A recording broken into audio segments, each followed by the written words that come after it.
ചരിത്ര താളുകളിൽ ഏറ്റവും ശക്തമായ ദാമ്പത്യം അന്വേഷിച്ചാൽ അത് കൊട്ടാരങ്ങളിലോ അധികാരത്തിലോ അല്ല, മറിച്ച് സ്നേഹത്തിലും വിശ്വാസത്തിലും നിലനിൽക്കുന്ന ഒരു വീട്ടിനുള്ളിലായിരിക്കും. മനുഷ്യവംശത്തിനാകമാനം മാതൃകയായ ദാമ്പത്യ ജീവിതമാണ് നബി കരീം സ്വല്ലല്ലാഹു അലൈഹി വസല്ലമയുടെയും ഖദീജ ബീവിയുടെയും.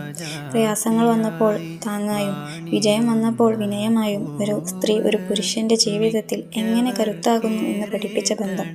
പ്രവാചകർ സ്വല്ലല്ലാഹു അലൈഹി വസല്ലമയുടെ പ്രഥമ പത്നിയും അവിടുത്തെ ജീവിതത്തെ ആഴത്തിൽ സ്വാധീനിച്ച വ്യക്തിയുമാണ് ഖദീജ ബീവി. പ്രവാചകരിലൂടെ അവതരിച്ച വിശുദ്ധ ഇസ്ലാമിനെ ആദ്യമായി സ്വീകരിച്ചത് മഹദി തന്നെയായിരുന്നു. സാമ്പത്തികമായും മാനസികമായും സമൂഹത്തിൽ നിന്നും സർവ്വവിധ വ്യതകളും നേരിട്ടിരുന്ന കാലത്ത് പ്രവാചകർക്കും ഇസ്ലാമിനും പിന്തുണയായി വർത്തിച്ചത് മഹദിയുടെ ഇച്ഛാശക്തിയും സമ്പൂർണ്ണ സമർപ്പണ മനസ്ഥിതിയുമാണ്. ഉത്തമയായ ഒരു ഭാര്യയും പക്വമതിയായ ഒരു കുടുംബിനിയുമായിരുന്നു ഖദീജ ബീവി. മക്കളോട് വളരെ സ്നേഹലാളനയോടെ വർത്തിച്ചിരുന്ന അവർ തൻ്റെ ഭർത്താവിനോട് മാന്യമായി പെരുമാറുകയും അവരുടെ അവകാശങ്ങൾ പൂർത്തീകരിച്ചു കൊടുക്കുകയും ചെയ്തു. പ്രായത്തിൽ തന്നേക്കാൾ താഴെയായിരുന്നുവെങ്കിലും അവർ ഭർത്താവിനെ ആദരിക്കുകയും ബഹുമാനിക്കുകയും ചെയ്തു. ഒരു തവണ പോലും ആ ദാമ്പത്യ ജീവിതത്തിൽ പോറലുകൾ വീണിരുന്നില്ല.